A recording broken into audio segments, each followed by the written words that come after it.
Dear student, आज हम देखते हैं एसेंट ऑफ सेप या इसको हम कहते हैं transport of water in plants.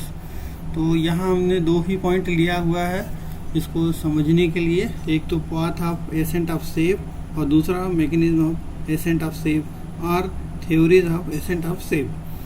तो पहले हमने जो पॉइंट लिया है उसमें हम यह बात देखेंगे कि वह जो एसेंट होता है सेप का, जड़ों द्वारा जो पानी मिनरल वाटर, जो मिनरल युक्त वाटर को पौधा जड़ से जो लेता है, पत्ती के शीर्ष वायवी भाग तक कैसे पहुंचाता है, तो कौन से अवयव जो होते हैं वह उसको लेकर जाते हैं। तो इस चीज़ को पता करने के लिए दो एक्सपेरिमेंट दिखाया जा रहा है यहाँ। एक तो कलर्ड वाटर एक्सपेरिमेंट, दूसरा रिंग एक्सपेरिमेंट, और दूसरा हम देखते हैं mechanism of ascent of sap और theories of ascent of sap. तो यहाँ हमें चार थ्योरी दिखाई देती है: vital theory, root pressure theory, physical force theory and transpiration pull और कोहेंशन ऑफ वाटर थ्योरी। यहाँ हम देखते हैं कि फिजिकल फोर्स थ्योरी में तीन और बातें दिखाई दे रही है हमें: एटमॉस्फेरिक प्रेशर, इम्बिबिशन और कैपिलरी फोर्स। तो हम सभी चीज़ों को विस्तार से आगे की स्लाइड में समझने की कोशिश करेंगे।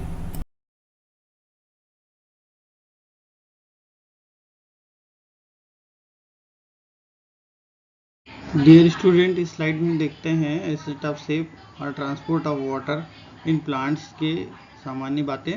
तो यहाँ पर हम देखते हैं पौधों के जाइलम ऊतक में रसारोहण, जो पौधों में जड़ों द्वारा जो मिनरल युक्त वाटर को अवशोषित किया जाता है जड़ों द्वारा, उसको जाइलम ऊतकों द्वारा ही जड़ से शीर्ष तक पौधे के वायवी भाग तक के ले जाया जाता है।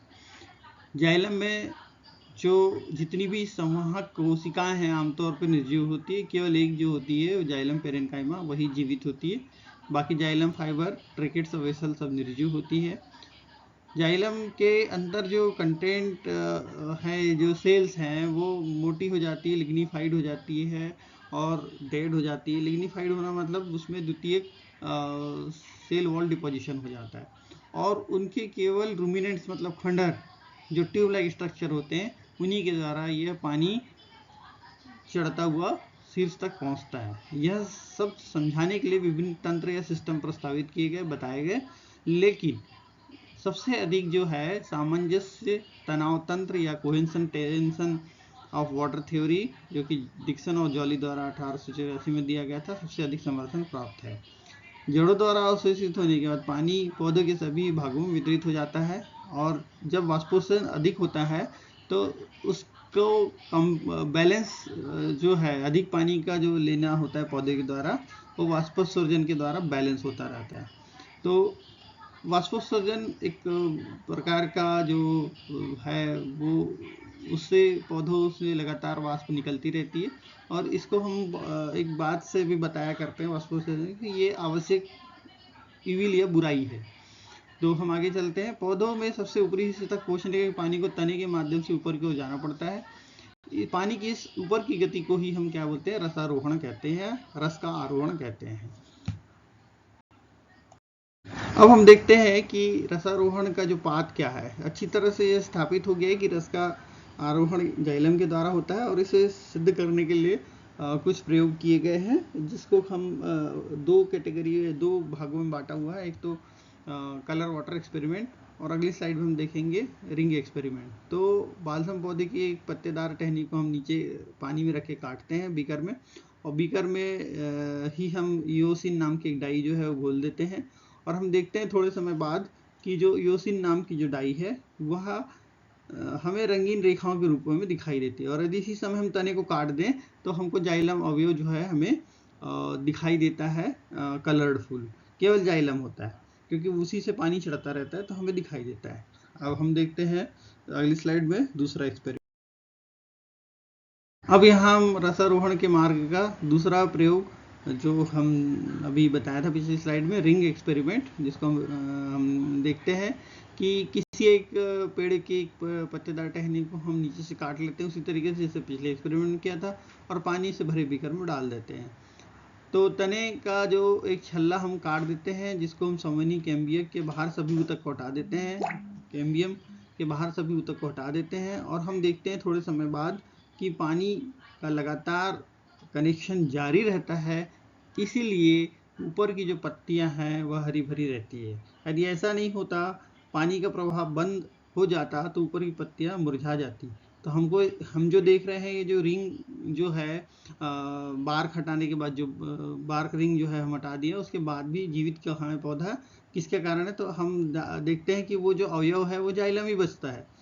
तो हमें यहाँ पर दिखाई देता है कि पानी लगातार प्राप्त होते जा रहा है पौधे को ऊपर तक के, और तो हम ये कह सकते हैं कि जाइलम ही एक माध्यम है जहाँ पर कि हमको ये पता लग गया है कि ये जो है पानी का संवहन जो होता है जड़ों से ऊपरी भाग तक के, वो जाइलम के द्वारा होता है। अगली स्लाइड में हम देखेंगे कि क्या क्या मैकेनिज्म हमें देखने को मिलती है। Mechanism of ascent of sap और थ्योरीज ऑफ एसेंट ऑफ सेप। छोटे पौधे जड़ी बूटियों के पौधों में रस का आरोहण को आसानी से समझाया जा सकता है, लेकिन ऑस्ट्रेलियन यूकेलिप्टस, शक्तिशाली सिकोया की बहुत सारी जो स्पीसीज हैं, वो जैसे कुछ शंकुधारी जो पौधे होते हैं, जो सबसे ऊंचे और घने पेड़ होते हैं, वृक्ष होते हैं, जो कभी 300 से 400 फीट की ऊंचाई तक पहुंच जाते हैं। ऐसी स्थिति में कई 100 फीट ऊंचाई तक पानी चढ़ना एक आश्चर्यजनक बात है, और ये जो रस का चढ़ना है वास्तव में एक समस्या होता है ऊंचे पौधों में। लेकिन रस, और हम यह भी क्लियर नहीं हो पाया कि एग्जैक्ट क्या होता है, लेकिन फिर भी सबसे ज़्यादा जो सिद्धांत हमने पिछली स्लाइड में बताया है, कोहेंसन टेंशन थ्योरी जो दी गई थी, वो सबसे ज़्यादा इसको मान्य किया गया है। आगे देखते हैं कौन कौन सी हमें थ्योरीज देखने को मिलती। हम देखते हैं mechanism of ascent of sap या theories of ascent of sap. तो एसेंट ऑफ शेप के लिए क्या थ्योरी या मैकेनिज्म हमको आज तक के प्राप्त हुई है विभिन्न वैज्ञानिकों द्वारा। तो पहले देखते हैं वाइटल सिद्धांत। वाइटल सिद्धांत में जो का समर्थन करने वाले जो वैज्ञानिक थे, लोग थे, उन्होंने बताया कि ये जो महत्वपूर्ण गतिविधि का नियंत्रण जो होता है वह वाइटल थ्योरी के हिसाब से होता है। मतलब वाइटलिटी है पौधों में, और इस कारण उसमें पंपिंग गतिविधि के कारण ये सब होता रहता है, जिसको गार्ड-लेविस्की 1884 में इन्होंने बताया था इस बात को। और मेडुलरी किरणें कोशिकाएं जो जीवित भी होती हैं, किसी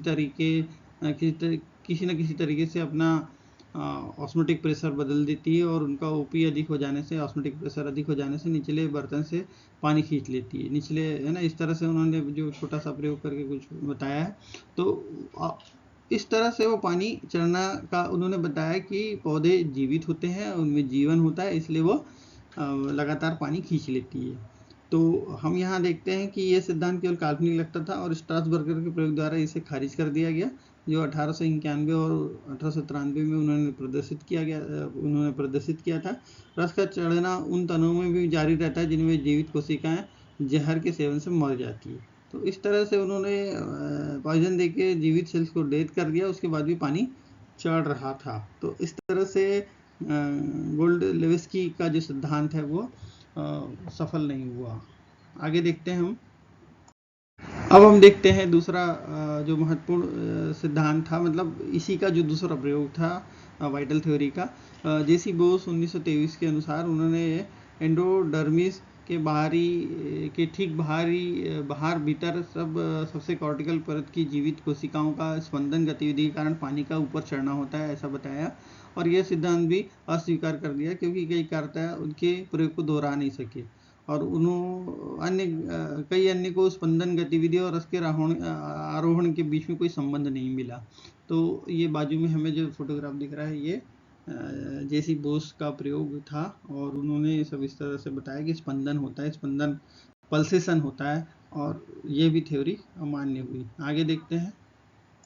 अब हम देखते हैं mechanism of ascent of sap या theory of ascent of sap का दूसरा सिद्धांत, जिसको हम बोलते हैं रूट प्रेशर थ्योरी, जड़ दबाव सिद्धांत कहते हैं। हालांकि जड़ दबाव जो जड़ों के जाइलम विकसित होता है, पौधों की निश्चित ऊंचाई तक पानी को चढ़ा सकता है, लेकिन पूरी तरीके से जो हम देखते हैं कि 300 से 400 फीट ऊंचे पौधे हैं, वहाँ पर इस तरह का रूट प्रेशर से काम नहीं बन पाएगा, क्योंकि पहली बात ये होती है, जड़ का दबाव परिमाण जो रहता है उसका रेंज बहुत कम है, लगभग 2 ATM रहता है, एटमॉस्फेयर प्रेशर इतना। दूसरा, जड़ दबाव के अभाव में भी रस की अनुपस्थिति बनी रहती है। उदाहरण के लिए, जब एक पत्तेदार टहनी को पानी के नीचे काटकर पानी से भरे बीकर में रखा जाता है तो वह काफी समय तक ताजा और हरा रहता है। जिम्नोस्पर्म में जड़ दबाव शायद ही कभी देखा गया। इस तरह से ये सिद्धांत भी, रूट प्रेशर थ्योरी भी अमान्य हुई। आगे देखते हैं अगली स्लाइड में नया सिद्धांत कोई जो है जिसको हम फिजिकल थ्योरी कहते हैं। हम देखते हैं mechanism of ascent of sap या थ्योरी ऑफ एसेंट शेप का तीसरा सिद्धांत, जिसको फिजिकल फोर्स थ्योरी कहते हैं। रस के रोहण में विभिन्न भौतिक शक्तियां शामिल हो सकती है, जैसे वायुमंडलीय दबाव। तो वायुमंडलीय दबाव यह विश्वसनीय प्रतीत नहीं होता, क्योंकि यह जड़ों के जाइलम में मौजूद पानी पर कार्य नहीं कर सकता। यदि काम कर रहा है तो भी यह 34 फीट से अधिक पानी नहीं बढ़ा पाएगा या चढ़ा पाएगा। तो हम इसको देखते हैं, तो ये सिद्धांत भी जो है फिजिकल फोर्स थ्योरी जो है, वायुमंडलीय दबाव वाला जो 3 इसमें सिद्धांत है। तो पहला वायुमंडलीय दबाव है, ये कारगर नहीं मान्य हुआ। हम देखते हैं mechanism of ascent of sap या theory of ascent of sap का जो थर्ड सिद्धांत है, फिजिकल फोर्स थ्योरी, उसका जो सेकेंड हिस्सा है, जिसको हम इम्बाइबिशन के नाम से जानते हैं, अंतः शोषण के नाम से जानते हैं। 1878 में इस दृष्टिकोण का समर्थन किया गया कि रस का आरोहण या रस का चढ़ना जाइलम की दीवारों के माध्यम से अंतः शोषण क्रिया द्वारा होता है। यह सर्वविदित है कि रस के आरोहण में अवशोषण बल नगण्य है, क्योंकि यह जाइलम तत्वों के ल्यूमेन के माध्यम से होता है, ना कि दीवारों के माध्यम से। ल्यूमेन मतलब वो खाली स्थान जो जाइलम के टिश्यू या सेल्स में जो बन चुका है, उसको हम बोलते हैं खाली स्थान, ल्यूमेन को। तो एक पत्तीदार टहनी को पानी के नीचे काटा जाता है। कटे हुए सिरे को कुछ समय के लिए पिघले मोम में डुबाया जाता है। कोशिका की दीवारों को उजागर करने के लिए कटे हुए सिर के पास तने का पतला सा भाग हटा दिया जाता है। टहनी को पानी से भरे बीकर में स्थानांतरित कर दिया जाता है। टहनी को पानी से भरे बीकर में स्थानांतरित करने के बाद देखते हैं कि कुछ समय बाद वो जल्दी मुरझा जाता है, क्योंकि जाइलम तत्व के लूमेन को मोम द्वारा बंद कर दिया गया है। तो इस तरह कुछ बात करके उन्होंने बताया कि इम्बाइबिशन भी जो है वो कोई सटीक सिद्धांत नहीं है। आगे चलते हैं। अब हम देखते हैं mechanism of ascent of sap या theory of ascent of sap की थर्ड जो सिद्धांत है, बहुत फिजिकल फोर्स थ्योरी, उसका जो तीसरा हिस्सा है कैपिलरी फोर्स। तो कैपिलरी फोर्स की बात करें तो पौधों में जाइलम वाहिका एक के ऊपर एक स्थिति होती है, जिससे एक प्रकार का निरंतर चैनल बनता है या एक ट्यूब बन जाती है, जिसकी तुलना लंबी केशिका नलिकाओं से की जा सकती है, जो कि केशिकाएं नलिकाएं मतलब जिसको हम कैपिलरी कहते हैं। यह सोचा गया था कि जैसे केशिका बल के कारण केशिका नली में पानी ऊपर चढ़ता है, उस प्रकार रसारोहण होता होगा। लेकिन इस सिद्धांत में कई आपत्तियां हैं, जैसे केशिकत्व यानी कैपिलरी जो फोर्स है के लिए एक मुक्त सतह की आवश्यकता होती है, तो वहाँ जो नहीं होती है जाइलम कंटेंट में, जाइलम टिश्यू में। दूसरा, केशिका बल का परिमाण जो होता है, रेंज होती है, वो बहुत कम होती है। बसंत ऋतु में कई नई पत्तियों के विकास के कारण पानी की अधिकता होती है। लकड़ी में व्यापक तत्व होते हैं, जबकि शरद ऋतु में पानी की आपूर्ति कम हो जाती है। लकड़ी में संकीर्ण तत्व होते हैं, यह केशिकत्व के विरुद्ध है। जिम्नोस्पर्म में सामान्यतः वाहिकाएं अनुपस्थित होती है। ऐसी स्थिति में केशिकत्व का कोई फोर्स कायम नहीं हो पाता। अन्य तत्व जो है सतत चैनल नहीं बना पाते। केशिकत्व के लिए जाइलम का तत्व का सतत चैनल होना चाहिए। तो इस तरह से ये इतनी सारी आपत्ति होने से कैपिलरी फोर्स जो भी है वो भी सटीक साबित नहीं हुई। आगे देखते हैं। हम यहाँ देखते हैं mechanism of ascent of sap या theory of ascent of sap का चौथा सिद्धांत, जो जल सिद्धांत जो थ्योरी जो है वो वाष्पोत्सर्जन, खिंचाव और सामंजस्य तनाव सिद्धांत कहलाता है। कोइंसन टेंशन ऑफ वाटर थ्योरी और ट्रांसपिरेशन पुल। तो यह सिद्धांत मूल रूप से डिक्सन और जॉली द्वारा 1894 में प्रस्तावित किया गया था, और डिक्सन 1914 और 1924 द्वारा इसका भरपूर समर्थन हुआ, जो कि डिक्सन जॉली के सिद्धांत को समर्थन प्राप्त हुआ। यह सिद्धांत बहुत विश्वसनीय और इसमें कई कार्यकर्ता द्वारा व्यापक रूप से समर्थन प्राप्त है। यह निम्नलिखित विशेषताओं पर आधारित है। एक तो जाइलम में एक सतत जल स्तंभ बनाने के लिए पानी के अणुओं के बीच ससंजक और चिपकने वाले गुण होने चाहिए। मतलब पानी के जो मॉलिक्यूल है वो चेन के जैसे एक दूसरे से चिपके हुए रहते हैं और वो पकड़ के खिंचाव होता रहता है।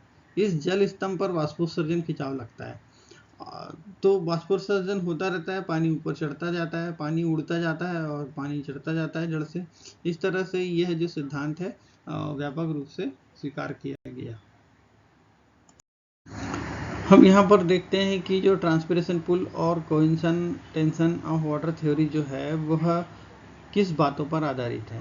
तो एक्चुअल पानी के अणुओं के बीच H बंध बनता है। तो एक्चुअल पानी के अणुओं के बीच जो हाइड्रोजन बॉन्ड बनता है वो एक मजबूत बॉन्ड होता है और पानी के अणुओं के जो बीच में इस तरह एक चेन बन जाती है। H बंध के कारण चेन बन जाती है, क्योंकि पानी के अणुओं में जो हाइड्रोजन है पॉजिटिव और ऑक्सीजन निगेटिव, ऐसे दो परमाणु के बीच बनता है। तो ऑक्सीजन और हाइड्रोजन के बीच ऐसे एक अलग से बॉन्ड बन जाता है जिसको हम हाइड्रोजन बॉन्ड कहते हैं। और यह जो है पानी के अणुओं को एक दूसरे से बांधे रहता है। जैसे मोती की माला में मोती पिरोए रहते हैं, वैसे तरीके से ये बॉन्ड जो है उस धागे का काम करता है उस परमाणुओं को बांधे रखने में।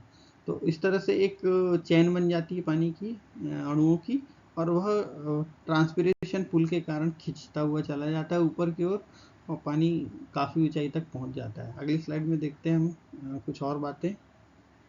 हम यहाँ पर आखिरी सिद्धांत को समझने की कोशिश कर रहे हैं mechanism of ascent of sap के अंतर्गत या theory of ascent of sap के अंदर।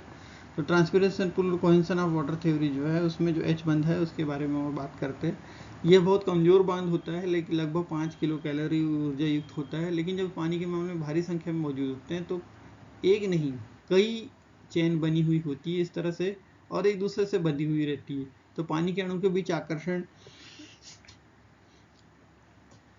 यह एकजुट बल का बहुत पारस्परिक एक बहुत मजबूत बंध विकसित होता है और इसलिए वो बने रहते हैं। जाइलम एक सतत जल स्तंभ का रूप, इस बल का परिमाण जो है बहुत अधिक होता है, लगभग 350 एटमॉस्फेयर प्रेशर इतना, और इसलिए जाइलम में निरंतर जल स्तंभ को गुरुत्वाकर्षण बल या पानी के ऊपर की ओर आंतरिक ऊतक द्वारा किए गए अन्य अवरोधों को जो है उसको तोड़ नहीं पाते।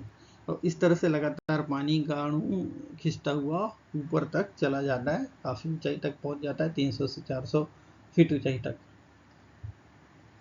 Thank you for watching this video. आपको शायद अच्छा लगा हो तो please share, comment and like and subscribe also. Hit the bell icon. Thank you very much.